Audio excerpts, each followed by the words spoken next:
வரப்போற iPhone 12 இருந்து charger கூட தர மாட்டாங்க போல. பட் எதுக்குன்னு இந்த எபிசோட் ஆஃப் டெக் டாக்ல டீடைலா பார்க்கலாம். ஹே गाइस, என் பேர் ஜோ. எதற்கும் சேனல் சப்ஸ்கிரைப் பண்ணலாம், சப்ஸ்கிரைப் பண்ணி நோட்டிஃபிகேஷன் எனேபிள் பண்ணி வச்சுக்கோங்க. வாங்க வீடியோக்குள்ள போகலாம்.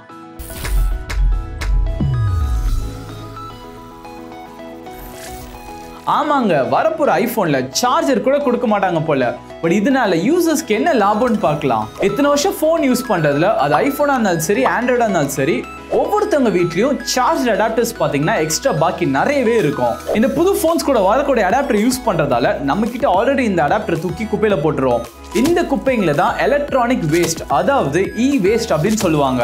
உங்களுக்கு ஒரு விஷயம் தெரியுமா? ஒவ்வொரு வருஷமும் சுமார் 5 கோடி டன் ஆஃப் இ வேஸ்ட் வந்து நம்ம ஜென்ரேட் பண்றோம். அதுலயும் 3 லட்சம் டன் ஆஃப் இ வேஸ்ட் வந்து இந்த அடாப்டர்னாலே வரக்கூடியது. சோ கண்டிப்பா இந்த வேஸ்டால நம்மளால ரெடியூஸ் பண்ண முடியும். அடுத்து பாத்தீங்கன்னா ஸ்பேஸ்.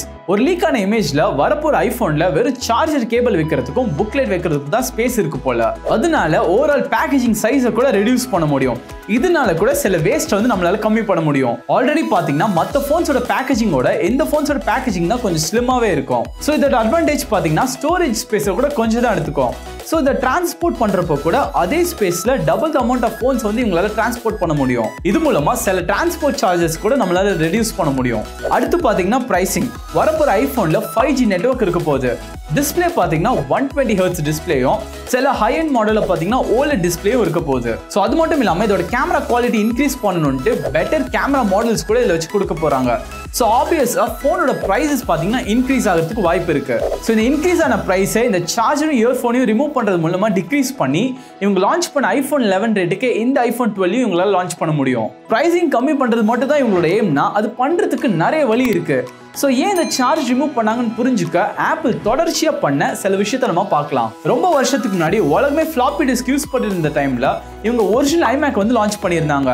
இந்த லான்ச் பண்ண ஐமேக்ல பாத்தீங்கன்னா ஃபிளாப்பி டிஸ்க் இல்லாம ஒன்லி CD டிரைவ் மட்டும் தான் இருந்துச்சு. அதே மாதிரி கொஞ்சம் வருஷத்துக்கு முன்னாடி எல்லாரும் CD டிரைவ் யூஸ் பண்ணிட்டு இருந்தப்போ இவங்க லான்ச் பண்ண MacBook Air, iMac, MacBook Proல இருந்து CD டிரைவ் மொத்தமா ரிமூவ் பண்ணிட்டாங்க. பட் அதோட விட்டாங்க கிடையாது. நம்ம இன்னைக்கு வரைக்கும் pen drive, hard drive, mouse, keyboard எல்லாம் கனெக்ட் பண்றதுக்காக USB Type A கனெக்ஷன் தான் யூஸ் பண்ணிட்டு இருக்கோம். பட் 2015ல இருந்து இவங்க லான்ச் பண்ணக்கூடிய மோஸ்ட் ப்ராடக்ட்ஸ்ல பாத்தீங்கன்னா இந்த USB Type A கனெக்ஷனை டோட்டலா ரிமூவ் பண்ணிட்டு ஒன்லி சின்னதா இருக்கக்கூடிய USB Type C கனெக்ஷன் மட்டும் தான் இன்க்ளூட் பண்ணிட்டு இருக்காங்க. ஒரிஜினல் ஐபோன் லான்ச் பண்றதுக்கு முன்னாடி பாத்தீங்கன்னா நம்ம நோக்கியா, சாம்சங், மோட்டோரோலா அந்த மாதிரி கம்பெனில இருந்து டிஃப்ரெண்டான ஷேப், சைஸ், டிஃப்ரெண்ட் மாடலான போன்ஸ் எல்லாமே நம்ம நிறைய பட்டன் வச்ச போன்ஸ் மாதிரி எல்லாம் யூஸ் பண்ணிட்டு இருந்தோம். பட் இவங்க ஐபோன் லான்ச் பண்றப்போ ஒரே ஒரு டச் ஸ்கிரீன் மட்டும் கொடுத்துட்டு அதுல ஒரே ஒரு ஹோம் பட்டன் மட்டும் இன்க்ளூட் பண்ணியிருந்தாங்க. பொதுவா ஆப்பிள் பாத்தீங்கன்னா நம்ம யூஸ் பண்ணிட்டு இருக்கக்கூடிய பொருளை எடுத்துட்டு அப்படியே தூக்கி போட்டுருவாங்க. சோ எதுக்காக இந்த போர்ட்ஸ் எல்லாம் ரிமூவ் பண்றாங்கன்னு தெரிஞ்சுக்க இவங்க யூஸ் பண்ணக்கூடிய டெம்ப்ளேட்டை நம்ம பார்க்கலாம். இந்த டெம்ப்ளேட்டை பாத்தீங்கன்னா ஃபர்ஸ்ட் ஒரு போர்ட் இருக்கும், அந்த போர்ட்டுக்கு ஒரு யூஸ் இருக்கும்,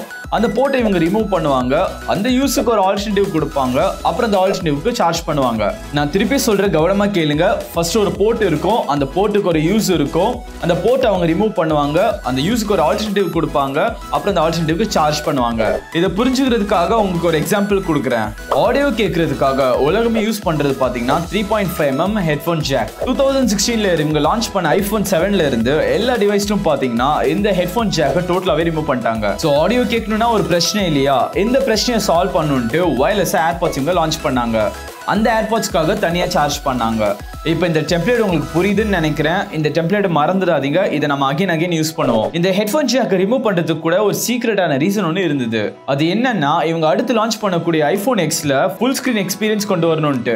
என்ன கேட்டீங்கன்னா இந்த ஆக்சரிஸ் எல்லாம் இன்க்ளூட் பண்ணதுக்கும் ஒரு சீக்ரெட்டான காரணம் இருக்குன்னு சொல்லுவேன். எனக்கு கிடைச்ச ஒரு லீக்ஸ் படி பாத்தீங்கன்னா 2021ல லான்ச் ஆகக்கூடிய iPhone 13ல எந்த ஒரு போர்ட்ஸ்மே இருக்காதுன்னு சொல்றாங்க. அப்ப சார்ஜிங் எப்படி பண்றது, டேட்டா டிரான்ஸ்ஃபர் எப்படி பண்றது, முக்கியமா பேக்கப் எல்லாம் எப்படி எடுக்கிறது, இது ஒரு பெரிய பிரச்சனை வச்சு நீங்க கேட்பீங்க.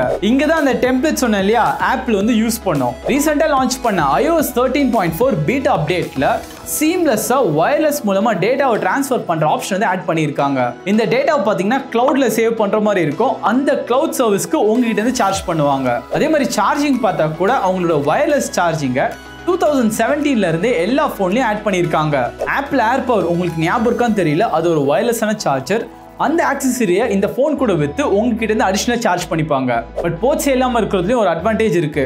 உள்ள எந்த ஒரு மூவிங் பார்ட்ஸும் இல்லாதனால ஃபோன் ஃபெயிலியர் ஆகக்கூடிய ரேட் வந்து கம்மியாகும். க்ளோஸா இருக்கிறதால வாட்டர் ரெசிஸ்டன்ஸ் பெட்டர் ஆகும். பிளஸ் கொஞ்சம் ஸ்பேஸ் இருக்கிறதால பிகர் பேட்டரி வைக்கிறதுக்கும் இடம் இருக்கும். iPhone 7 மாதிரி iPhone 12 வரப்போற ஐபோனுக்காக ஒரு பில்டிங் பிளாக்கா இருக்கும் நம்புறேன். இது ஆப்பிள் கிட்ட இருந்து ஒரு போல்டான மூவ்.